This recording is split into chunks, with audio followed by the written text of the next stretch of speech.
All right, Freight Nation, welcome back. This is going to be a unique episode of Freight Nation today. I appreciate you tuning in today, and I know you got, as I like to say, you got a lot of places you can spend and invest your time, your effort, and your energy, and we appreciate that you bring it to Freight Nation. And this is a podcast put out by Truckstop, and this is a part two. So if you hear me say this is part two, please go back and listen to part one. So on with me today is my good friend and the Senior Vice President at OOIDA, Mr. Lewie Pugh. And Lewie, thanks for joining me for part two of Know Your Truck, I guess we could say, so thank you so much for joining. Well, I appreciate you having me. I guess I didn't bomb part one bad enough, so I made it on to part two. So, hey, we're doing good. We are. So Freight Nation, look, if you are hearing this, we're going to talk today all about OOIDA's impact in the marketplace. How does he go to DC and represent your rights? What do regulations look like? What does it mean to really understand how your truck operates and profitability? And Lou's going to bring us all the way through that. But go back and listen to the first episode, because I want you to hear who Lewie is as a person, because over the last couple of years, he and I have become better friends. We knew each other for a long time, but we've become better friends. I've just really grown to completely respect and appreciate his point of view towards his sort of idea of helping this industry and helping owner operators really enjoy their trucking operations. So go back and listen to part one. You'll learn all about Lewie Pugh. Some of it may be a little eye-opening, I can tell you that. So get ready. For all my old trucker friends, I didn't tell. I'm still live by the code. What goes on the road stays on the road. Well, you got to live by the code, man. You got to live by the code.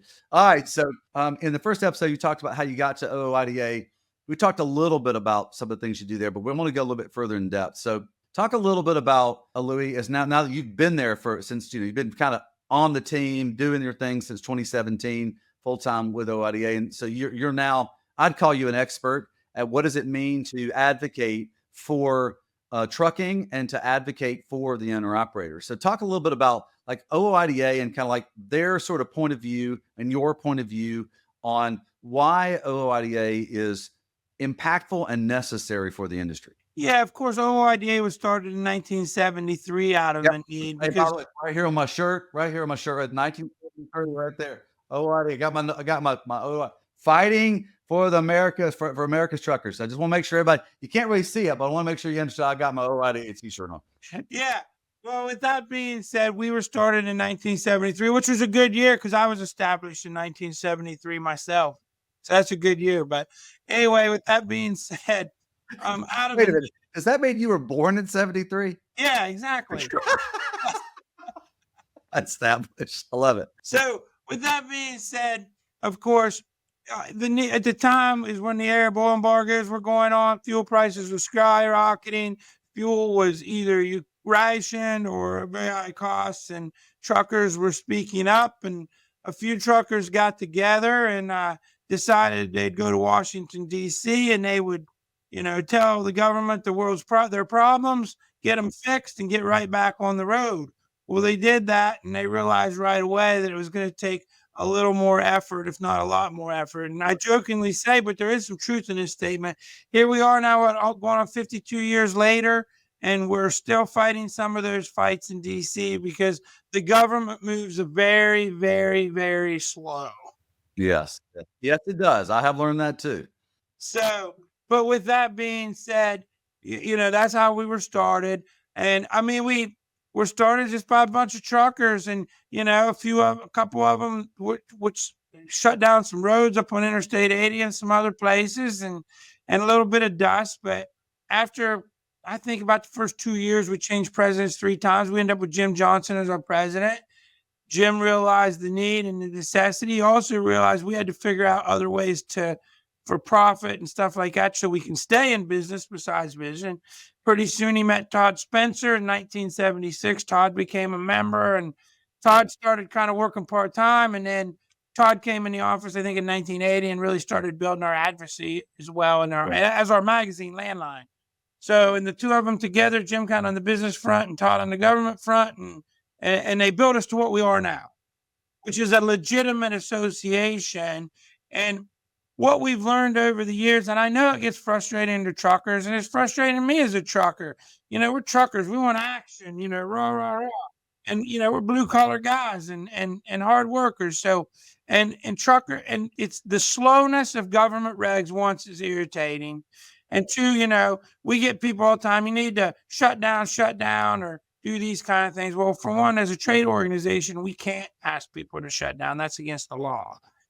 Yeah, so we can't really do that as a non-for-profit trade. But we're not a union, so but what we've learned is being a part of the thing. And again, I don't mean being part in the negative way. I mean, if you're going to play in Washington, D.C., like it or not, there's ways you have to do things. And we've learned over the years that you have to play within those rules. And that's, being part of CVSA, the Commercial Vehicle Safety Administration, having meetings, being connections with FMCSA, talking to administrators, talking to the secretaries, having a office in Washington, D.C. with our wonderful lobbyists, up there on the Hill every day, talking to lawmakers.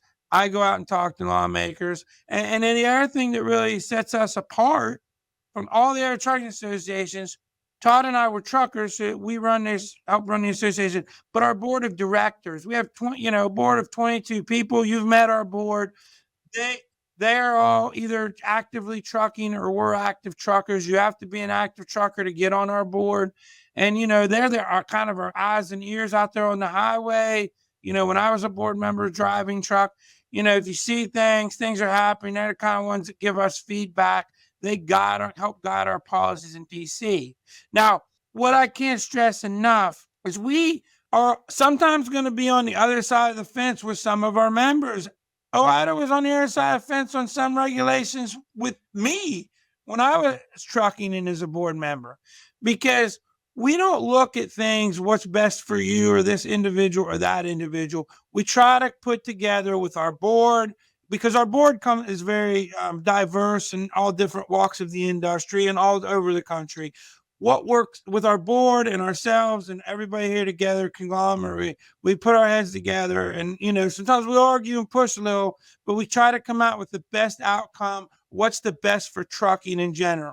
Because at the end of the day, no matter what you do, whether you're a livestock hauler or a freight hauler or whatever, flatbed or whatever, we're all in trucking, and mass majority of these regulations hit us all in one way or another. And so it's very, very important that we're not getting, sometimes, like I said, members get mad because we're not getting right down there and we got to look at it from a bigger view and what's best for the trucking all over. So I can't stress that enough. I also can't stress it enough that we can't do it without you. We don't have the money, we don't have the resources, the power that any of the people that we push back against, like the American Trucking Association and others. We don't have the same stuff. I mean, ATA has a huge office in DC, 2 offices in DC, a huge regiment of people. They have lobbyists for each individual, a lot of each individual things. I got 4 guys down there who work their butts off, and we're lean and mean. And, once in a while they call me in to help, but we're lean and mean. But buddy, we make waves and we get things done, and they're right there all the time. I can't say enough about them as well and how hard they work. But where it really comes into play, and I've seen this myself, we go talk to lawmakers. Lawmakers want to hear from you. They need to hear from their constituents. When there's a bill or a rule or regulation out there, it's so important that you pick up the phone, because when we walk in an office and the staffer or the lawmaker is saying, hey, what's this here I'm hearing about? What's this speed limiter thing I keep hearing about? You know how much easier it makes our job and our conversation to close the deal, to get the lawmaker to sign on or co-sponsor something if he's hearing from his constituents? Now, granted, and it's also easier, and I see this, our lobbyists are very smart. They know the industry. I know you've met some of them as well. They get it. They understand it. But they will all tell you the same thing I'm about to tell you now. They have no behind the wheel time. They've never driven a truck in their life. They're lobbyists. That's what they went to school. That's their education. So they know how to do things.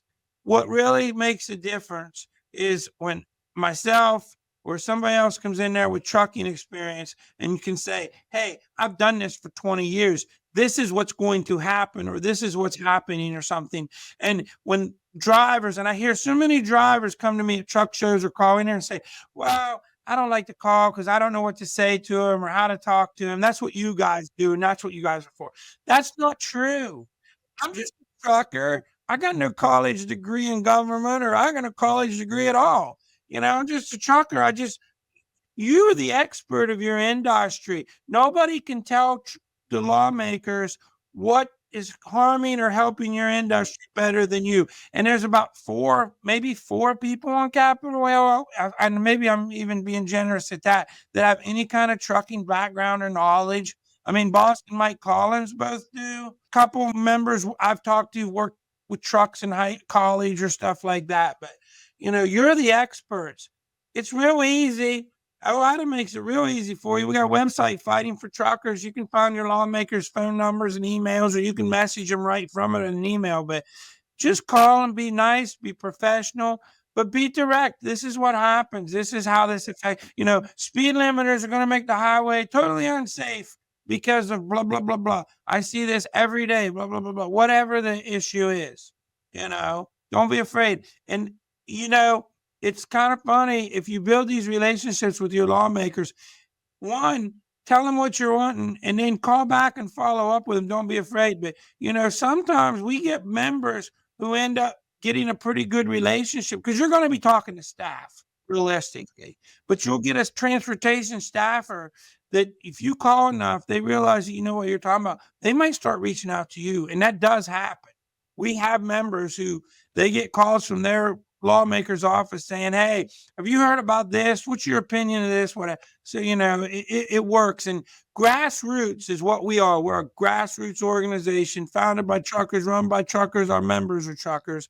And grassroots is where we can really flex our muscles. And when phones start ringing about a certain thing, where they're ringing like crazy, lawmakers pay attention. What a great way to kick this thing off. So, Freight Nation, and truckers out there, the saying in DC is, in politics, you're either at the table or you're on the plate, and you don't want to be on the plate. You want to be at the table. And so Louie's saying, hey, make your phone calls to your local representatives, your state senators, and talk to them. And you are going to be talking to a staffer who's probably anywhere from 22 to 35. And so, and you need to inform them so they can inform the representative. And every once in a while, if you go to DC, you get to talk to representatives. You can talk to people. So Louie, I'd like to transition. This next part of this is like, because I've gotten to do this. I've gotten to talk to representatives. I've gotten to talk to senators. I've had the honor of sitting before the Senate Transportation Committee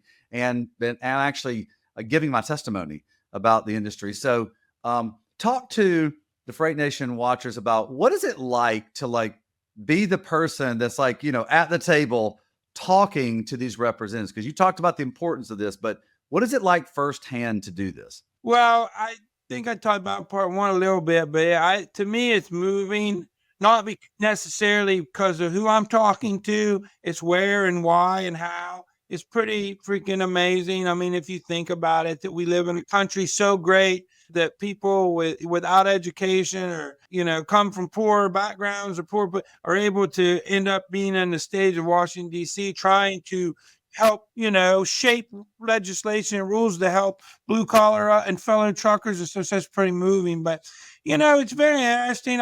The thing I've learned from going in is lawmakers are just like all other people. They put their pants on the same way we do. Some of them are really good, genuine people. A lot of them, I know we get mad at them and stuff, but a lot of them are there with really good intentions and really want to do the right things. It's just like in everything, there's a certain percentage that are there for their own reasons, or to punch the clock, or they're just crazy. I don't know what it is. And, so there's all walks of life. But, make no mistake, lawmakers are real people too. And they have real backgrounds. And a lot of them, Congressman Van Drew, who's been a good friend of trucking, going to be releasing, probably by the time this is released, the Guaranteed Overtime Act for trucking, which would do away with the overtime exemption in the fair labor. He loves truckers. and he loves blue collar, and he gets it. He's a dentist. He's a smart guy, sharp guy, but he gets it. You know why? Because when he was going to school, he worked at a concrete block factory. Says the hardest work he ever did, stacking blocks and carrying cement and all that kind of stuff. Such a hard job. And he has respect for people who drive truck and who are blue collar laborers people, because he knows how hard it is and he understands it. And there's lots of lawmakers down there like it. You just don't, when you don't get to talk to them, you just see them on TV or read what they send you. You don't really get to know them like that.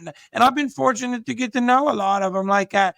And, you know, I'm here to tell you all, the stuff you see on CNN or Fox or any of these other 24 hours news channels that we see of lawmakers, don't judge these people, good or bad, by what you see, what they say on TV. A lot of times they're just hitting political talking points for whatever party that network is playing to. Yeah, no doubt. I love your point of view about bring your voice to Washington, but what you bring is, don't worry about your formative education. What you need to bring is your experience, and then bring your expertise. And I can tell you that every time I sit in front of a representative or anyone that's been an elected official, they always say, "Hey, bring me up to speed on why this is important." Exactly. That's what they want to, they usually want to know why, how it affects the taxpayers or their constituents or their area. And sometimes they want to know who's opposed and why they would be opposed. Because just to have a heads up on that, those are sort of the big things. But be yourself. I've learned, I feel like for the good politicians in Washington, D.C., and this is just Lewie Pugh's opinion, but I think my lobbyist guys will agree with this.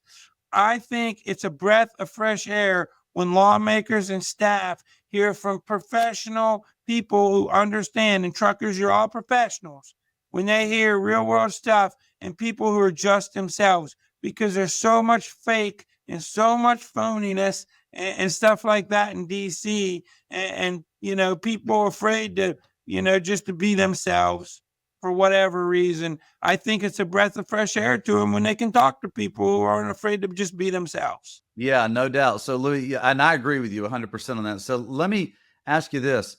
So if a trucker wanted to go to DC and they're an OOIDA member, how does OOIDA help them go and represent themselves and the industry in DC? I know that you guys, if a member said, "I want to go to DC and talk about this regulation," how would OOIDA assist them, or maybe be their partner in helping them navigate that? Yeah, I mean, if you're a member out there and you watch this and you want to go talk to, you know, your members, you know, reach out.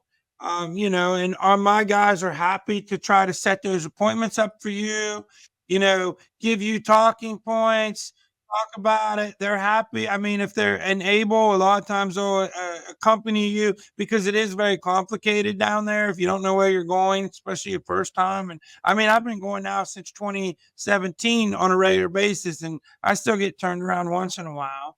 I mean, our PR guy, George, I mean, he's been living down there for his whole adult life and work. He gets me lost all the time down there. Well, the reason I brought that up, Louis, is that I want to encourage owner operators and truck drivers to reach out to OOIDA and go to DC, but let OOIDA empower you with sort of the, because you know you're going into unfamiliar territory, and so how do you do that? Well, you take a good partner. You take somebody that knows how to navigate it. Like if you go to a foreign country, it's best to go to a foreign country and experience it with somebody who is from that country. So take OOIDA with you. Let them help you be comfortable in expressing your expertise and your experience in the market. And man, I tell you, I promise you, Freight Nation, I promise you, OOIDA members, you will have a good experience. You're going to go, man, it's really impressive to be able to be up here and go, actually, our government actually listens to us. And that's what's unique about the United States government, is they do want to listen to you. Yeah, I mean, a lot of times you can follow the money on everything and comes out of DC. But what trumps the money over anything is grassroots and voice and phones. So, you know, that's the biggest hurdle we have a lot of times. We're fighting back against money. So that's where truckers need to speak up. Let's face the facts. The reason we don't have a speed limiter bill right now is because almost 16,000 truckers took the time to comment on that rule. And, it's still floating out there. But I firmly believe FMCSA handled that very carefully with kid gloves and really didn't want any part of it because of all that. And I mean, it'd have been nice to have 50 or 100,000, and we should have. We should have. But 16,000 is really good. And whether it's a regulation from FMCSA or a law on Capitol Hill, a possible rule regulate on Capitol Hill, phone calls make a huge, huge difference. Great transition to the next part of the topics here. So I remember I got in this industry in 98, and I remember hearing, I don't want the government, spying on me. I don't want the government controlling my business. And then I'm like, okay, well, why are truckers so bent a little bit on against these regulations? And then I realized, well, regulations are like laws. When they're passed, they're mandatory. They're not a good suggestion.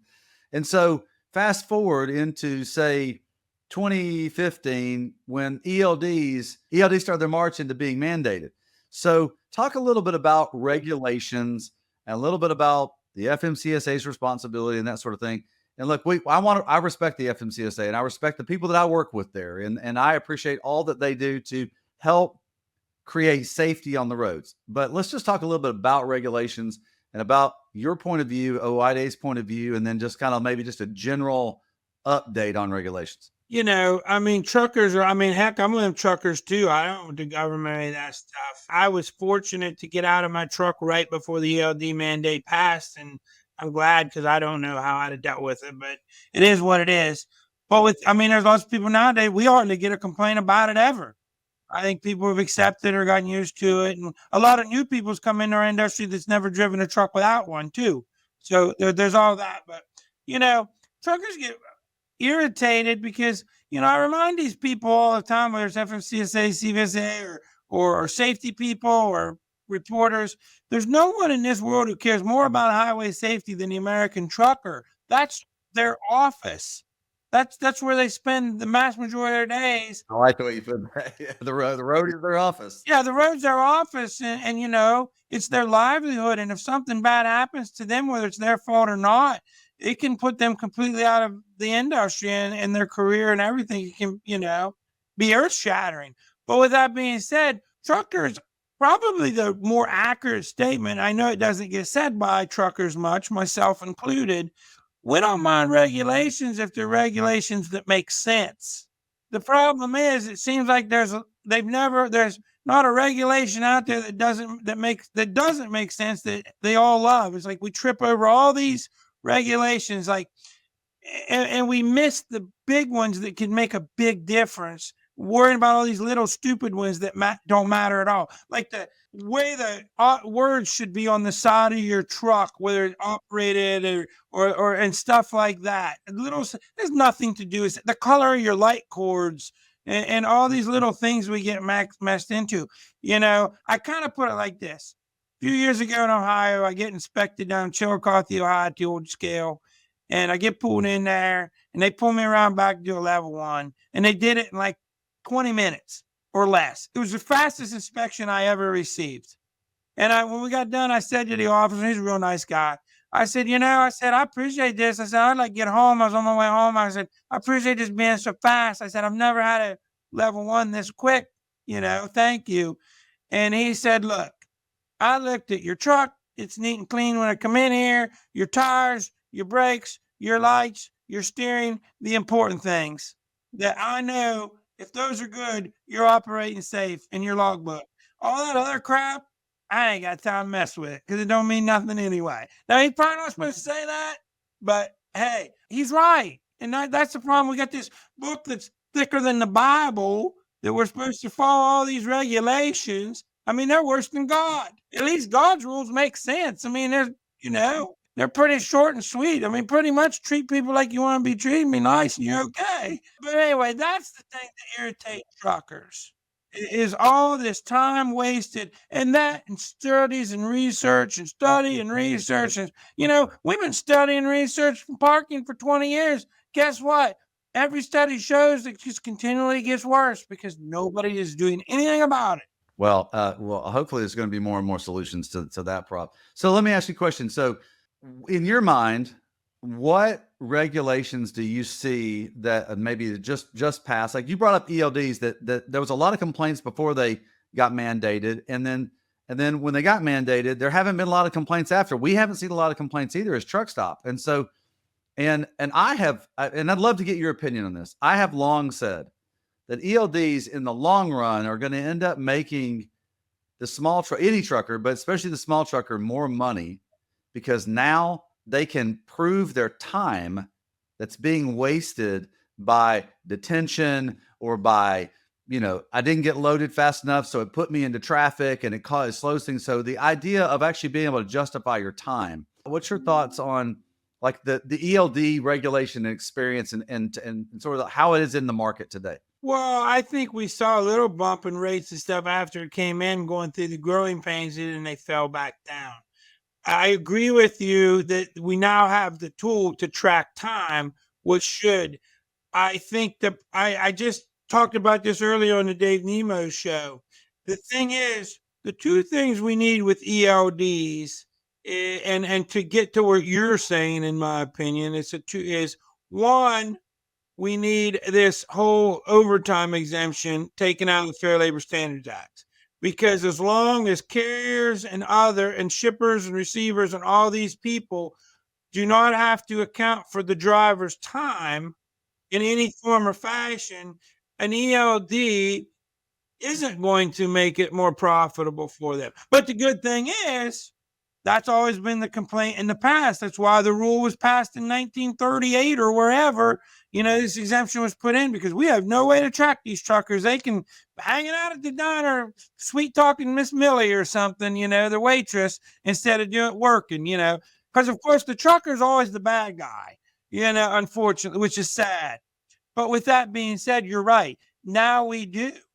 And there's, we hear the pushback of, well, this is going to change transportation and make the rates, and this is going to make everything cost more and all this kind of thing. Truckers have been eating it in their personal pocket and economy for 40 years or more. Maybe it's not necessarily going to increase the movement of goods. It's just going to move the cost, because the cost has been there. It's been on the backs of America's truckers, given 20, 30 hours a week away from home and not paid on average. So yeah, maybe your goods are going to go up a little bit, but why shouldn't they? Why shouldn't that trucker get overtime? I don't understand it. And there's plenty of models. My dad was a trucker, as we talked about. When he quit, he shot horses full time and then drove truck in the winter. And then when he started getting a little older and his body broke down, he drove in the early 90s. He started driving truck full time, or late 80s actually, started driving truck full time.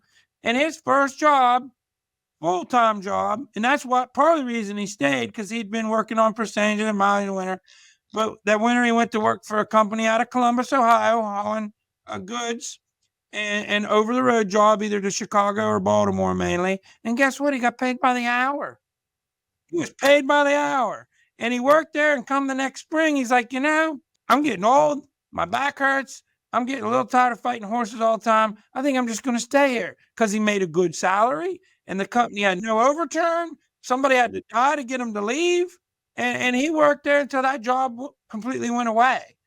For about 20 years he worked there. So the models are there. It's easy. Just the people who thrive on cheap labor and want more cheap labor, they keep coming up with all these crazy excuses, which they say out of one side of their mouth they love their drivers and respect their drivers and want to raise their drivers, but out of the other side of their mouth they don't want to pay their drivers. So, we need that, but we also need flexibility, because we need more flexibility in hours of service, because unfortunately, as we know, we hear the tales every night, and we need more parking, because drivers either have to shut down early to get a safe place to park, or they end up parking in an unsafe place, or they have to travel and be in violation of hours of service. So we need some more flexibility. Also, guys get tired. I'm a guy. I like to take my little afternoon siesta after I unloaded and reloaded, take my little siesta, get up and later on in the afternoon and then finish my day. So why can't, I was safer that way. Why not? Or what about the guy and again, I'm using myself. I like to go into New York City at 3:00 in the freaking morning, not at 7:00. You don't have any of that kind of flexibility now. So we need some more flexibility, but we need FMCSA and others to enforce the rules and not allow shippers, receivers, and carriers to take advantage of that flexibility, because that's what happens. If you get more flexibility in hours of service, there's more of an advantage for these type of people to take advantage of your time and say, hey, well, you can stop the clock now here, you can stop, or you can run that load farther. We need to, and they can do that by paying attention to the complaints of coercion and stuff like that go into the NCCDB, the National Consumer Complaint Database website, which is a crazy name for a trucker complaint line, but that's it. That's a place where you can go and you can file a complaint on coercion. You can on a carrier, a broker, whatever's happening. If you're a driver, but unfortunately we have members do it and they don't really get a lot of feedback. And then of course they get what's the point? Because nobody listens anyway. So FMCSA needs to do that and put some teeth in that when that happens to drivers. And then again, we need to get this overtime, because again, if trucking companies have to pay their drivers overtime, then they're probably not going to be so bad about coercing them to do things. And drivers, probably not so likely. There's plenty of studies out there. If we pay people, they're safer. The thing I love about the ELDs is that it allows you to prove your time. And so I think when you can show the measurement on time, then to me, the two big things, you talked about parking already. The other thing is the detention, where we can get detention paid for or reduced, because the shipper is going to want to be much more proactive about reducing their detention, because now they're having to pay the trucker for detaining them. To me, I think that solving those two big problems produces a lot safer industry, because you're not putting stress on the trucker to still meet the requirements of getting the load there among the time that it needs to get there. So to me, I think those are huge. And that's a good point, the stress, because that's what we hear now. ELDs are stressful because drivers don't, the only time drivers really get paid is when they're driving. You know that. So they feel like, what we hear constantly is they feel like they're playing beat the clock because they only got a certain amount of time and they feel like they're rushed. They don't feel like they have the time to stop and eat correctly or do things. And I think we're seeing that in bigger picture in our industry. I mean, look how the Truckstop model has changed. Truck stops are doing away with the sit-down restaurants and the 24-hour restaurant, because truckers aren't using them because they don't feel, they don't have the time to come in and eat a good breakfast or eat a good lunch or dinner. They grab a freaking sandwich from a building with a clown above the door or something and on down the road, which leads into health problems and all these other problems. It's a big reciprocal wheel thing, and it's terrible. But that's the problem we see. And that's why some of these other things like overtime and stuff need to be addressed to offset those problems.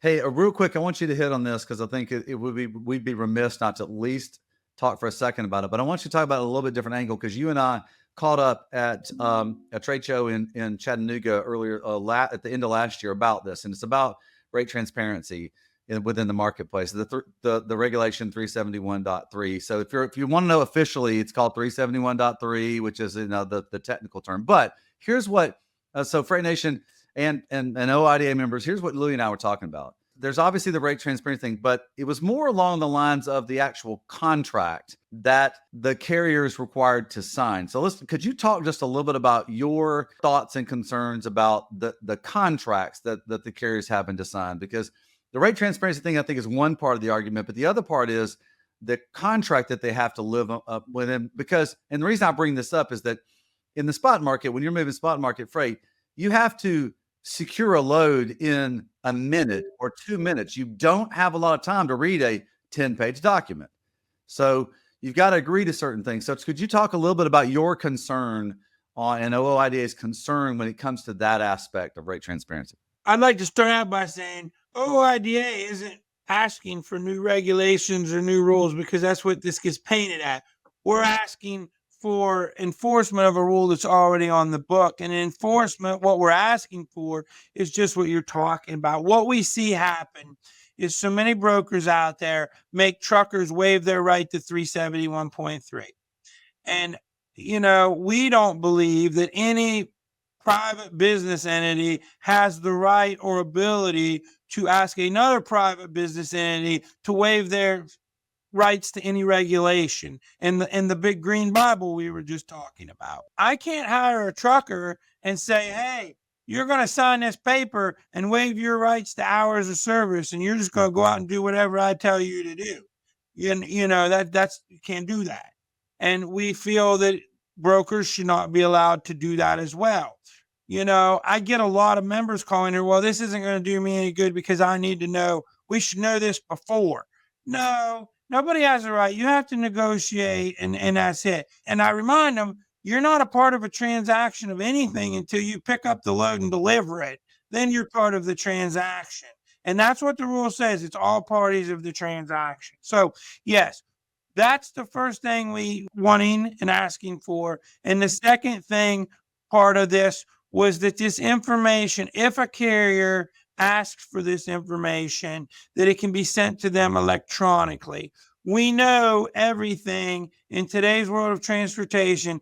Almost everything's done electronically. The broker carrier agreements, all that stuff. Because the other thing we see, if they don't waive their right, what happens is a guy picks up a load in Pennsylvania, takes it to Florida, and he's from Ohio, and the loads and the broker's in California, and the broker's like, yeah, if you want to see it, you come out to my office between 9 to 5 and I'll show it to you. Well, he's never going to be out there to see it. So that's making it impossible. So again, there's no reason that information can't be shared electronically. Now, I know the broker world out there totally hates this and up in arms, and I understand why, and I respect that. For good brokers, and I have a friend in Columbus, Ohio, who has a pretty good broker office, and I've been on it. He's got a podcast, and he and I are pretty good friends. And he says it don't bother him at all, because he says, I'm honest, and I'll tell my guys that when I'm losing money, when I'm not making, I don't have nothing to hide. And I think that most good brokers out here, you got nothing to hide, and then they'll be fine. If you're doing shady things or not doing the right things, I mean, that's probably the people that this is going to harm or hurt, and it should. If you're not doing the right thing, then it should. So truckers, but it's a tool, it's a rule, it's a regulation, and folks should have to follow. It's that simple. Yeah, fantastic. Well, thank you for your comment on that. I want to shift. We got about 6 minutes left, and I want to talk about something that's near and dear to your heart and near and dear to my heart, which is the profitability for the American trucker that's out there. So I want you to talk about what you see. And you and I had a great conversation in Mid-America last year where you talked about, man, we just want truckers to know their profitability, to understand their operations, to really dig in. And sometimes that's a challenge for owner operators. So could you talk a little bit about sort of why that's important? And then what does OOIDA do to help the trucker understand why that's important to their operation? Well, this goes back to what we were just talking about, really, the whole broker transparency thing. And I can't say enough how important it is to work with people and relationships that you build. And, you don't get yourself into having to read a 10-page broker carrier agreement and 30 seconds left for a tendered load. If you're working with customers and brokers and everything that you already know, because there's already a trust, that's important. But the first thing you need to do, if you're thinking about buying a truck, or if you've already got a truck and you haven't done this, you need to get on this right now. And that's create a business plan and learn what your costs are. There's fixed costs, which are, truck payments, insurance payments, stuff like that. And then there's your fluctuating costs, fuel, maintenance, tires, all that stuff changes. Some of that you kind of have to a little bit guess about, but, keep a book of your costs, understand your costs per mile, what it costs. And our foundation, which is our education and research arm here at OOIDA, they do a great job. Andrew King has a great course on this. I think there's some online videos of it a little bit, but we also do a thing every year called Truck to Success. That's the first part of Truck to Success. It goes right in sync, A through Z, on if you want to become an owner operator all the way to becoming a motor carrier. But the first thing we talk about is creating a business plan. Because here's the thing. OOIDA, as you know, we have bumper stickers that say no to cheap freight. Firm believer in it. But how do you know if it's cheap freight if you don't know what it costs? I mean, when I look, and no offense to you, but when I looked at load boards when I was trucking and I would see what some rates were, I think, who in God's world is ever going to haul that? But somebody does. And Well, unfortunately, it's profitable to somebody else, but not everybody. or it's just not profitable at all and they just don't know. Hey, Louie, I got to tell you this. This is important for a nation and for OOIDA members. We did some research. We took I think we took 2,000 loads, and we compared it against different owner operators and their estimated cost. And it was like this. It was really interesting, Louie. 1/3 of the loads were profitable for that segment. 1/3 were profitable for that segment, and the bottom third were profitable for that segment, and none of them matched up. So, and they're all in the same category. So, understanding your operations is paramount to picking your freight. And Andrew puts in his little thing, he puts this cost of what the average cost is for the large motor carriers, which is way lower than the average owner operator. But the one thing I always tell our owner operator, or our students or class or whoever's in our Truck to Success, you want to figure out how to get your number as close to their number as you can for the max, because they got that number because it maximizes their profits, and they're really the people you're working against, and that's where you need to go. That is, hey, Freight Nation, listen to what Louie is saying right here. You're in competition with everybody else in the marketplace. All right, it's you're a provider to a customer in the marketplace, and that customer could be a broker, it could be a shipper, but you're competing against a bunch of other people out there. So that's a very important point, Louie. And this is a hard business. And I tell people all the time, this isn't a huge profit business. It's, I say trucking is a penny saved business more than a penny made business, because you need to learn how to cut your costs, do things more efficiently, figure out little shortcuts, whether it's having a fuel card that gives you better discounts or better discounts on tires, or just trying to figure out how you can do it more efficiently than the guy beside you. You have greater profits and greater returns, and that's it. And if you're coming to Matt's, we're going to do this cost of operation. Andrew's going to do it on the Pro Talk stage. But we also have Truck to Success we do once a year. Those dates aren't set for this year, but I encourage anybody to know this. And, the other thing I'm going to say, which floors a lot of people because of who we are and what we are, but we care about truckers, and that's what I'm going to say. And it's not easy for some people to hear. Trucking is a business.